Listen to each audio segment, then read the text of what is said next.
beloved, Boss Mike Cervera.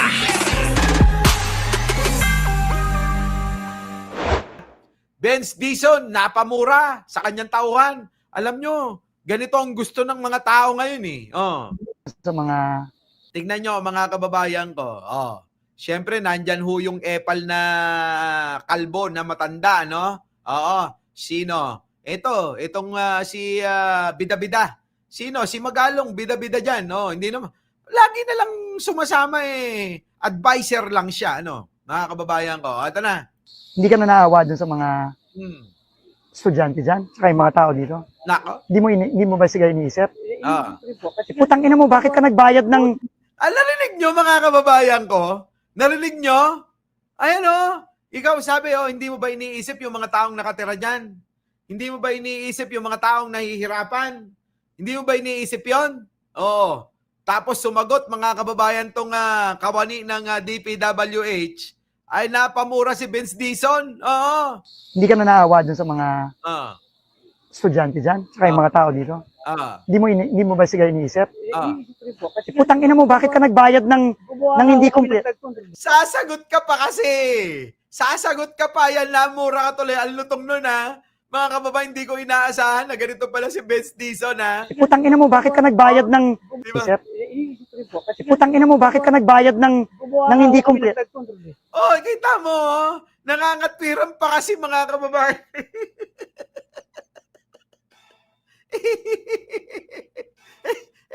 si Benz Dizon, mga kababayan galit na nga ho yan. Stress na sa dami ho ng nangyaring corruption sa DPWH ang dami ho mga kababayan. Lahat ho halos, sabi nga sa hearing, lahat ho halos ng kanilang mga project sa DPWH ay may bahid ng korupsyon. Grabe no? Tindi no? Lahat halos ng mga proyekto ng DPWH ay may bahid ng korupsyon.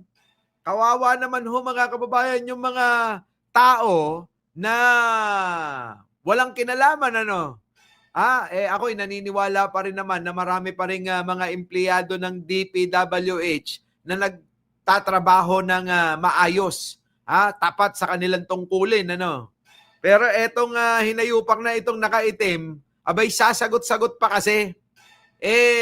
Bakit mo nga ba naman kasi binayaran nang alam mo namang hindi pa tapos? Di po ba? Todo ang katwiran, mga kababayan. Kung ako yan, dadagukan ko yan dadagukan ko talaga. Hindi mo ba sila iniisip? Ulit. Hindi ka na naawa dun sa mga estudyante dyan, saka yung mga tao dito. Hindi mo ba sila iniisip? Putang ina mo, bakit ka nagbayad ng hindi complete? Putang ina mo pala. Bakit ka nagbayad na hindi pa kompleto yung proyekto? Hindi pa na-deliver. Gago ka pala Sabi mga kababayan. Ay, nako. Mga kababayan ko. Tawa ako ng tawa talaga rito. Tawa ako ng tawa kay Benz Dizon, Nakuha nyo ba yung memo ko? Na sinabi ko, lahat ng dokumento, i-prepare nyo? Kaya nga. Hindi, wala akong pakialam. Walang pakialam. Sapukin mo na. Di ba? Sapukin mo na, Benz Dizon. Total, nandyan naman si Bida-Bida, si Magalong. Pahawakan mo kay Magalong. Tapos bigla mong sapukin yung mukha niyan. Dapat ganyan, mga kababayan, bahala na. Kung ganyan din lang naman, ang sasapakin mo, hindi mo pang hihinayangan Biruin ninyo mga kababayan yung proyekto. Abay binayaran kahit hindi pa tapos. Tapos hindi na ho binalikan.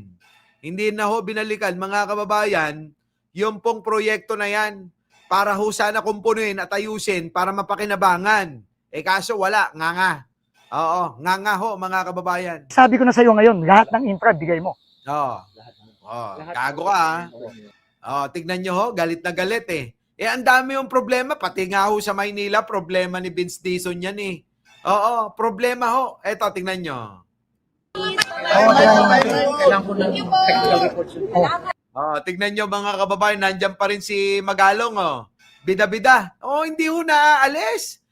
Daig pa mga kababayan ni Magalong, daig pa ang talagang membro ng ng komisyon. Ano po? Hindi naman siya membro ng komisyon, ano. Pero tignan nyo, lagi hong nakasabit, Pinakorna daw ni Bones. Pinakorna test daw ni Bones. Katulog ka na? Nandiyan o si Isko, mga kababayan, si Isko. Si Magalong, hindi nga alam kung ano isasagot kay Benz Dizon. Sa tinatanong, hindi nga alam mo. Walang silbi. Nandyan lang pasali-sali ba? Pasali-sali? Oo. Yan yung mga mabubuting geng-geng. Alright po. Isaac, magandang hapon. Okay, sige. Secretary, magandang hapon. After all na nilalaman nyo sa pumping station, ano kung nararamdaman nyo? Well, kung ano yung nararamdaman namin ni Mayor Benji every time kaming may makitang ganito. Kung ano yung nararamdaman ng Oy, putat, kinikilig si Magalong niyan, ha? Sabit-sabit yung pangalan, mga kababayan natin every time na umuulan dito. Ito, 2017 pa to pinondohan. Ito po yung pumping station, mga kababayan. 2017, panahon pa ni Digong. Ang mula noong 2017 na ginawa yan, hanggang ngayon, mga kababayan, wala pa ring gamit. Hindi na gamit, mga kababayan. 2017, 774 million. Grabe, 774 million. Kulang-kulang 1 bilyon, mga kababayan, yung ginastos ni Digong dyan, panahon ni Mark Villar. Halos 1 billion. 2018, sinimulan yung proyekto. Okay. Natapos ng 2020. Natapos ng 2020, panahon pa rin ni Digong. Nagbayad ng 2020 in Nagbayad noong 2020, mga kababayan. full. Fully paid ito. Fully paid, pero hindi ho magamit. Hindi ho mapakinabangan. Pero since 2020 hanggang ngayon, never gumana ito. Kita nyo, never gumana, mga kababayan ko. Grabe, no? Never gumana. Sino ba namang hindi magagalit dito? Ayan na. Nagagalit na si Vince na naman, Sa totoo lang, kapag kaganyan lagi ang trabaho, puro stress, mga kababayan, talagang ganyan ang magiging itsura nyo. Halos 1 bilyon. Ngayon, nakita tayong karatula doon, meron na namang idadagdag na 94 million, 100 milyon na naman niya. Nako, 100 milyon na naman karagdagan para daw mga kababayan, maumpisa na namang kumpunin itong kinumpuni noong panahon ni Mark Villar na hindi pa rin napapakinabangan. 100 milyon na naman ang dagdag. Nako, grabe talaga itong mga taga-DPWH. Ako hindi ako naniniwala pag natapos siyang 100 milyon na yan, gagamit. I doubt. Hindi daw gagana, mga kababayan. Hindi daw gagana kahit maubos pa 100 milyon. Hindi nila mapapagana yung proyekto na inabutan pa ni Pangulong Bongbong na proyekto ni Digong. So, talagang and very similar ito dun sa nakita namin ni Sir Benji kahapon, ni Mayor Benji kahapon sa Pampanga. Nako. Yun din, 2018. 2018, kay Digong pa rin, mga kababayan, Kay Digong pa rin yung proyekto na yun.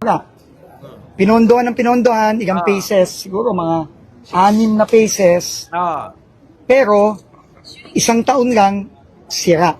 Nako. 2018 yun. 2018, paulit-ulit kay Digong ngayon, kay Digong, yan po yung sinasabi ng mga DDS na mayroon hong ginawang proyekto si Digong. Puro ho kapalpakan, mga kababayan, Past administration, ito 2017. Past administration din. Since 2017, it's already 8 years. Oy, Clarissa Bukayo, wag mo kong binubuyo, Ayokong maging politiko. Okay na tayo rito. Years today. At ang pinakamasama doon, and I'll allow Yorme to explain, imbes na makatulong ito, nakasama pa. Kasi nung wala ito, mababa lang ang tubig dito. Nako. Nung ginagay nila to, at obviously hindi gumagana since matapos to, since mapondohan nung nung 2017, 2018. Grabe, no, mga kababayan, ano? Oh, Angelita Marcos Almondia. Oh, maraming salamat po.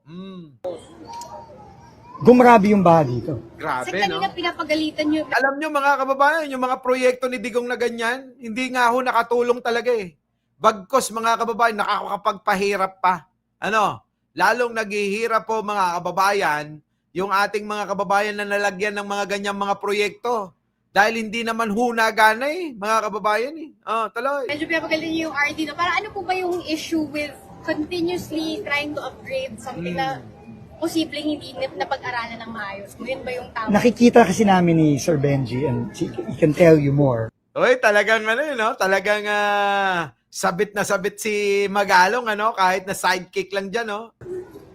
Mukhang nagiging pattern to Oh. sa mga nakikita nating project. Nako. Na merong pinondohan, binayaran, Oh. either substandard o minsan ghost pa. Oh, panahon ho nga ni Digong yan. Tapos ang contractor, yung pong mag-asawang Diskaya. Yung pong nag-picnic ho sa may Senado. Oh, nandoon lang sila. Oh. Tapos mapapansin mo, pinopondohan pa rin ng pinopondohan, year in. Kamukha ito, may pondo na naman. Oh.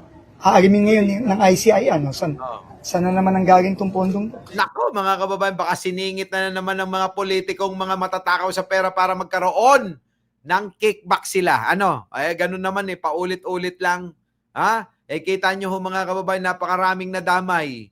Nadamay na ho pati si Nancy Binay, ano? Mga kababayan, idol pa naman ni Arnold Lopez yun. Yung Nancy Binay, mga kababayan, kung may kickback din daw, sa DPWH. Sa palagay niyo po, Secretary, what's at the bottom of this kind of pattern? Bakit ho nangyayari? Wala bang nakaka-check? Why did it take all this time bago na-discover mo yung ganitong pattern? Tinanong ko nga, meron na bang DPWH secretary na Paano nga magtatanong yung mga yan? Paano malalaman? Kasi mga kababayan, yung mga pumapalit na mga opisyal, abala sila sa paghahanap din ng kung paano sila magkakakurakot. Yung pong mga pinagkurakutan na ho ng mga nakaraang administrasyon, baliwala, ayaw na nilang pakialaman. Oo. Abby Binay ba yun? Oh, sorry naman. Si Abby Binay ba yung idol niya? Oh. Diba? Kaya ho, mga kababayan, hindi na ho nakita, yan pong mga problema na yan. Yang mga hindi nagagamit, yan pong mga substandard na mga proyekto, hindi ho pinag-ukulan ng pansin ni Bunuan. Kasi abala sila sa paghanap ng makukurakutang mga proyekto. Ganon. nagpunta dito? Meron daw, si Secretary Bunuan daw. Oh. Pero ang naging solusyon nga nila Secretary Bunuan daw is gumastos na naman ng 100 milyon. Oh, kita nyo? So, you know, ang problema lang dito ay gasto na nga sasabihin. Walang magasakit Yun ang problema. Tingin ko. Walang magasakit. Gagawa ng proyekto, baliwala na hindi gumagana o substandard o minsan ghost. Mahalaga nga kasi, paulit-ulit naman ako. Alam mo, Vince Dizon, mahalaga kasi sa kanila, hindi ho yung kalidad ng proyekto na ginagawa. Ang mahalaga sa kanila, kung gaano ba kalaki yung makukurakot nila. Sabi ni Jel, pinili lang ni Bernardo yung isasangkot niya. Halos naman silang lahat, pare-parehas May tawag reservation lahat yung mga nandyan, namimili lang. Oo, Jel. Oo. Pare-parehas din naman yung mga yan. Oh. Yung proyekto. Kahit na magsasuffer yung community, tingnan nyo, sabi ko nga si Yorme, nanalo na, nawala, bumalik, sira pa rin to. I mean, kung may magasakit yung ahensya o yung mga tao, dapat, alam na naman nilang nabayaran na to ng halos 1 bilyon, paganahin naman nila. Pero ang problema, ayan na naman, magagagay na naman. Wala nga. Sabi ko sa'yo, wala silang pakialam. Oo, walang pakialam mga kababayan. Yung mga proyekto na ginawa ni Digong noon, walang pakialam yung mga yon kahit na ano maging resulta niyan. Ang mahalaga, makakurakot lang sila. Anong pagkakaiba mga kababayan? Di ba? Wala na. Anong masasabi mo kay Marco Beta? Di yun. Ano pa nga ba? Di ba kamukha siya nung aso na nagba-viral? Tuloy. Pero tinanong ko kanina, sigurado ka ba na pag natapos tong 100 million na to, halos, maayos na to? Nung una sinabi, yes sir. Pero nung bandang uli, hindi daw. Sabi ko, anong solusyon? Sir, kailangan pa ng dagdag na 200 million. Nako. Napakamot na talaga ako, sabi ko. Wala nang katapusan na. Walang iya kayo, sa akin nyo ipagawa yan, sigurado. Mga kababayan, pag ako gumawa niyan, alam nyo, kailangan lang naman kasi yung mga taong mga taong talagang magmamalasakit lang Opo, para masiaayos lahat ng mga proyekto na yan Kung ang mga tao na mahala dyan, ang iisipin magserbisyo talaga, hindi yung mangungurakot, maiaayos mga kababayan kaso mga kababayan, yung mga tao ngayon, puro pera, laman ng utak lahat to mga kababayan, ganyan na yata. Makakapal ang mga pagmumuka. Pati mga taba, pati mga taba makakapal Abay, sabi ko sa inyo, grabe.